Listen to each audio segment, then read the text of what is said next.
Merci, Monsieur le Président. Monsieur Diallo, Oui, madame. est-ce que le fait de répondre à l'appel des leaders politiques pour exprimer votre opinion politique est une infraction? Non, parce que tout un citoyen a le droit de manifester pacifiquement. D'accord. Vous aviez porté plainte contre qui et pour quelle infraction? Contre X pour que la justice soit faite Et pour quelle infraction? par coup et blessure volontaire. D'accord. Monsieur Diallo, est-ce que les militaires étaient obligés de venir au stade pour vous massacrer? Vous dites? J'ai dit, est-ce que les militaires étaient obligés de venir au stade pour vous massacrer? Non. Plutôt même de nous sécuriser. Ils avaient pour mission d'assurer votre sécurité, oui ou non? Oui, madame. Est-ce que ce jour-là, ils étaient là-bas à cette fin? Vous dites? Voilà. Est-ce qu'ils étaient là-bas pour assurer votre sécurité? Non, par rapport à ce qui s'est passé et ce qu'ils m'ont fait, je ne peux pas dire qu'ils étaient là-bas pour nous sécuriser. D'accord. Ne pouvait-il pas vous laisser tenir votre meeting et rentrer chez vous paisiblement? Oui, c'était possible. S'ils le faisaient, c'était bon. Pour vous, qui est responsable de ces massacres? Bon, c'est à la tribunal de juger ça, mais ce qui reste clair, c'est des bérets rouges. Et les bérets rouges ne sont pas au hasard, ils appartiennent à une hiérarchie, un gouvernement, un président, c'est pas. D'accord. Est-ce que vous avez pu constater la présence des femmes victimes de viol ce jour au stade? Non, je n'ai pas constaté pour ne pas mentir, parce que je n'ai pas vu. Qui a assuré votre prise en charge? Au côté de la santé, Oui. c'est une dame, j'ignore son nom. Ce qui reste clair, elle loge à Sangoya, deuxième ou troisième porte. Elle travaille à Niassidine, je connais le bureau quand même. D'accord. Donc, vous confirmez à cette barre que vous avez eu la vie sauve grâce à la présence de la Croix-Rouge sur les lieux ce jour-là? Oui. Sinon, je n'allais pas sortir là-bas vivant. Parce que le béret rouge me tenait coûte que coûte. Qu'est-ce que vous sollicitez de ce tribunal? Que la justice soit faite. Je vous remercie, Monsieur le Président. Merci, madame.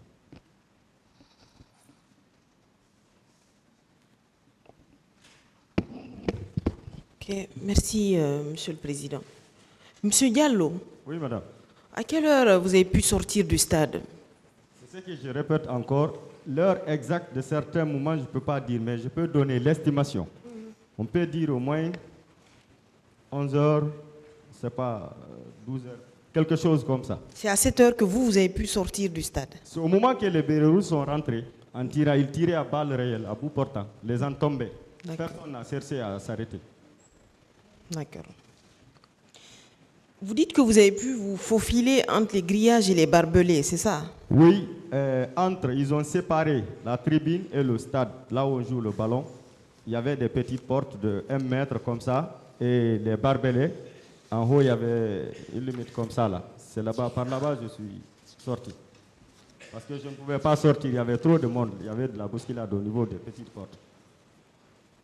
Et comment vous expliquez que vous ayez pu vous sortir de là? Vous avez eu de la chance ou... La question. Je dis, comment expliquer que vous avez pu vous sauver? Est-ce de la chance? Peut-être Dieu n'a pas voulu que je meure, sinon, beaucoup même, peut-être, ont trouvé la mort au niveau de ces petites portes en sortant même. Ce qui m'a même poussé de sortir en haut, parce que je ne pouvais pas, il y avait d'autres qui étaient accrochés, ils ne pouvaient même pas se lever. Donc, si vous avez eu la vie sauve, vous estimez que c'est la main de Dieu? C'est possible, oui. Ok. J'ai plus d'autres questions.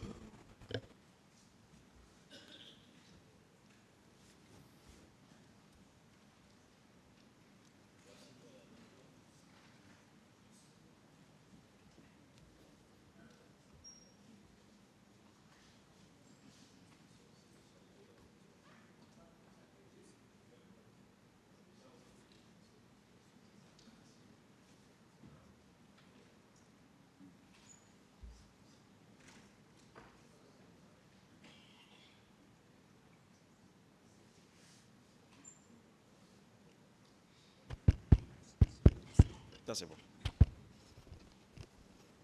Merci, Monsieur le Président. Merci, honorable assesseur. Monsieur Diallo. Oui, monsieur. Vous avez été tellement précis Oui, que je ne vais pas vous embêter avec beaucoup de questions. oui. Mais on voudrait comprendre.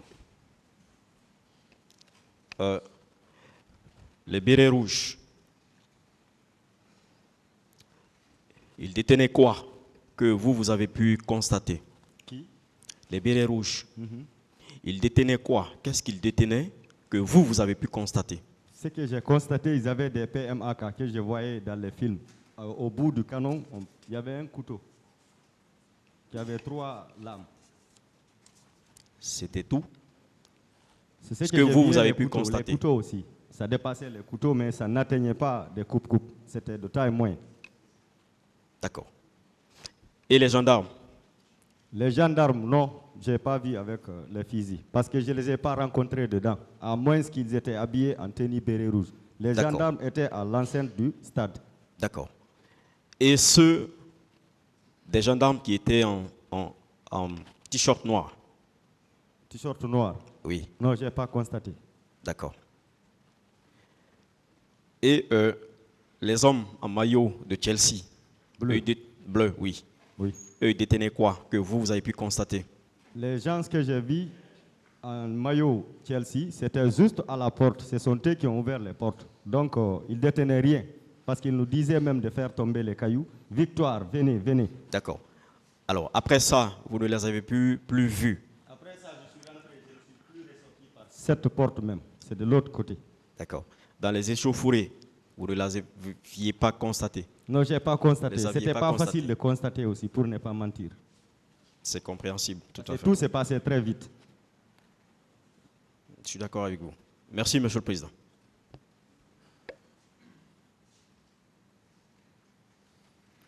Il n'y a plus de questions. Vous pouvez disposer, M. Gallo. Merci, monsieur.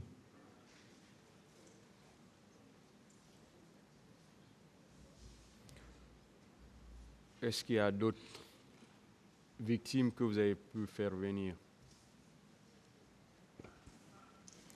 Monsieur le Président, il y avait une autre victime qui était programmée, mais malheureusement, elle est sortie et on n'arrive pas à la joindre au téléphone. Donc, nous sommes très désolés. Vous pouvez très respectueusement renvoyer cette affaire à demain. Nous allons programmer au moins 4 victimes, s'il vous plaît.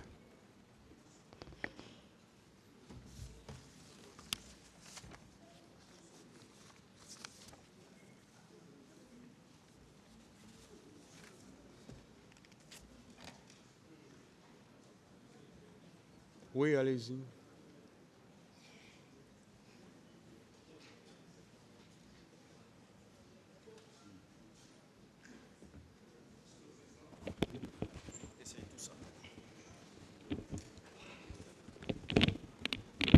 À ce stade, la procédure,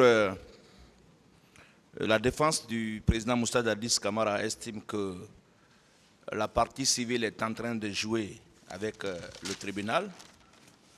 Nous pensions que toutes les victimes dont les listes ont été versées au dossier de la procédure devraient être présentes dans la salle pour les entendre et passer à une autre étape. Et nous voudrions que vous puissiez, n'est-ce pas, renvoyer cette affaire à une date de votre convenance pour faire citer les témoins dont les listes ont été déposées avant la première audience. Il faut bien rappeler dans ce dossier que nous sommes en matière criminelle et en la matière, on ne cite pas les témoins n'importe comment. Il y a des personnes que le ministère public, en application du Code de procédure pénale, a fait citer bien avant l'audience. Ces personnes, on sait où les retrouver et nous estimons qu'à ce stade de la procédure, il est nécessaire pour permettre d'avancer. On ne va pas tenir ce procès-là de façon éternelle. Il faut que ce procès-là prenne fin. La partie civile, en tout cas, a eu le temps de faire défiler ici le maximum de victimes. Nous voudrions que vous puissiez, n'est-ce pas, si renvoi doit être ordonné, que ça soit renvoyé pour que les témoins viennent déposer à la barre de votre tribunal. Je vous remercie. Ministère public. Monsieur le Président, Bon, on va avancer, s'il vous plaît, si Oui. c'est dans le même ordre d'idée. Non, ce n'est pas dans le même ordre d'idée. Allez-y alors. Monsieur le Président, la défense du capitaine Marcel suppose qu'il n'y a plus de partie civile à entendre et qu'il n'y a pas non plus de témoins dans ce dossier, dans la mesure où, Monsieur le Président, honorable assesseur, tout le monde a suivi les débats, soit sur Internet ou bien à la télévision nationale. Donc pour nous, Monsieur le Président, cette étape d'audition de témoins n'a plus sa raison d'être dans ce procès.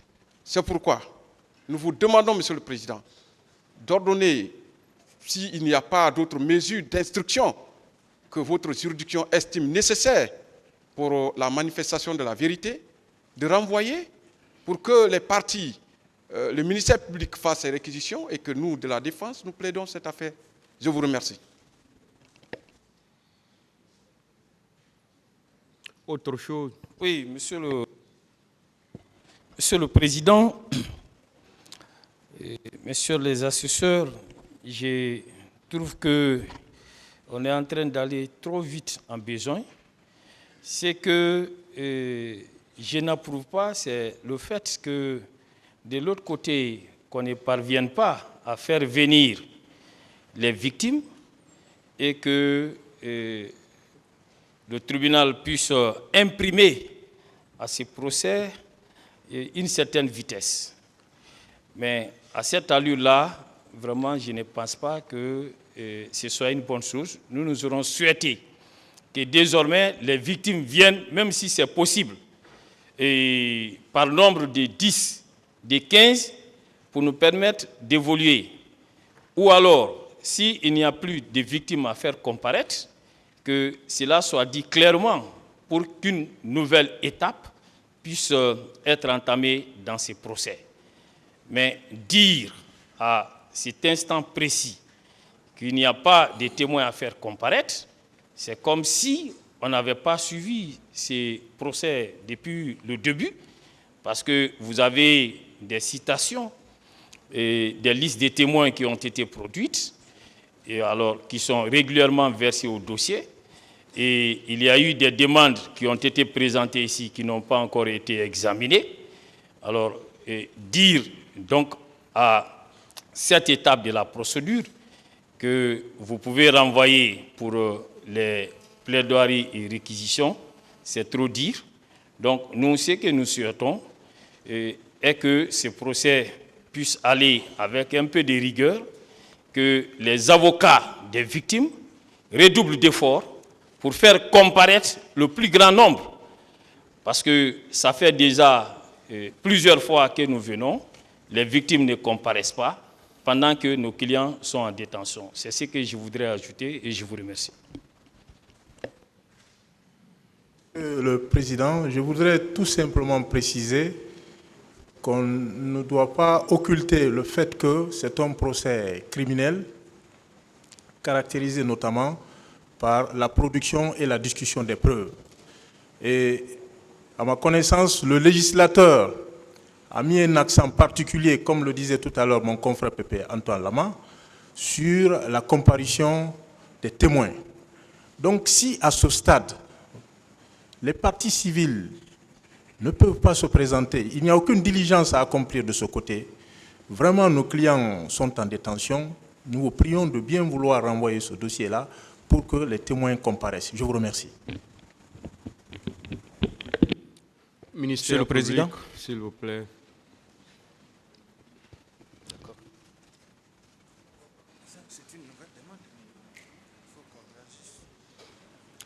Merci bien, Monsieur le Président, honorables assesseurs. Nous avons suivi avec beaucoup d'attention la défense par rapport à sa préoccupation. Mais nous pensons, Monsieur le Président, que cette affaire est en train d'être jugée normalement. Jusqu'ici, il n'y a aucune entrave. Nous pensons, Monsieur le Président, que ce qui a fait qu'il n'y a pas eu suffisamment de victimes aujourd'hui, suffisamment de parties civiles, parce que tout simplement, le bâtonnier a perdu sa mère. Il nous a été dit que ce sacrifice-là doit se faire à 14 heures. Donc, ils ont programmé juste 4 victimes. Et sur les 4 victimes, on a déjà pris 3. C'est seulement la dame Mafere Souma qui n'a pas répondu. Je pense donc, Monsieur le Président, qu'à un certain moment, il faut humaniser le prétoire. Nous ne trouvons aucune objection par rapport au renvoi à la date de demain, parce qu'il nous a été promis qu'au moins 5 victimes seront là et elles vont passer à votre barre. Je vous remercie.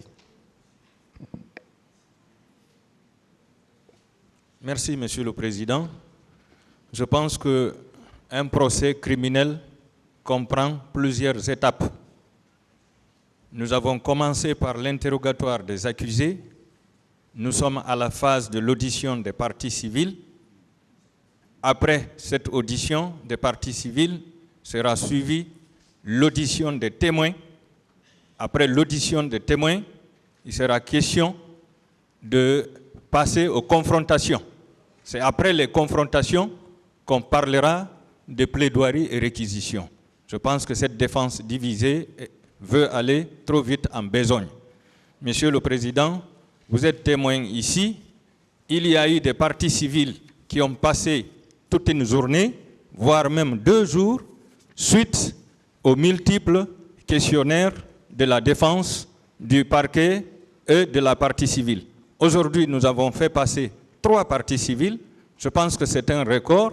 Et si une seule de ces parties civiles, parmi les 4, s'est absentée, ce n'est pas de la montagne, ce n'est pas de la mer à boire, j'allais dire.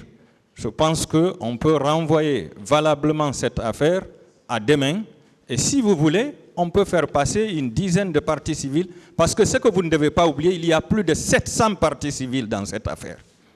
Donc dire que la partie civile n'a personne à faire comparaître, c'est vraiment ignorer ce dossier. Il y a plus de 700 parties civiles. C'est pourquoi, Monsieur le Président, je réitère la demande, celle qui consiste à renvoyer ce dossier très respectueusement à l'audience de demain pour que nos parties, nos clients puissent passer. Je vous remercie.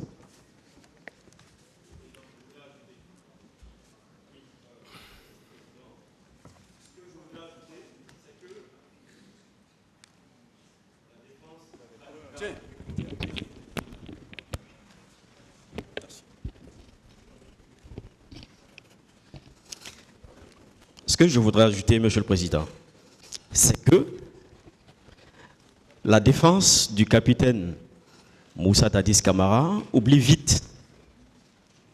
Oui. Ce procès a été renvoyé à plusieurs reprises pour permettre, à un moment donné, au capitaine Moussa Dadis Camara d'être prêt.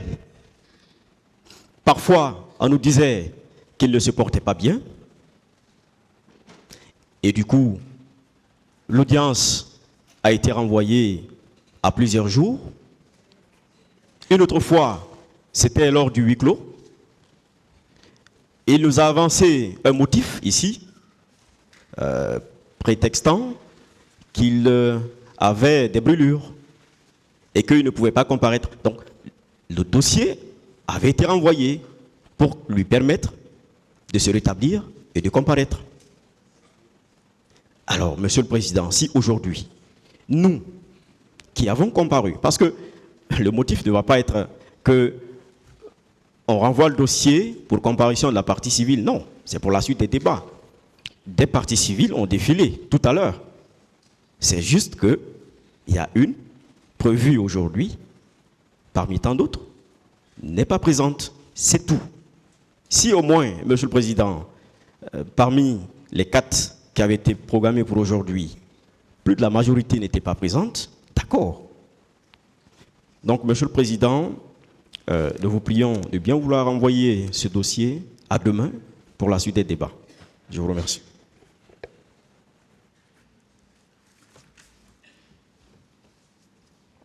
Bon, les conseils, s'il vous plaît, faites venir beaucoup de clients demain. Faites venir beaucoup, s'il vous plaît, beaucoup. Hein. Le tribunal renvoie cette affaire au 3 mai 2023 pour la suite des débats. L'audience est levée.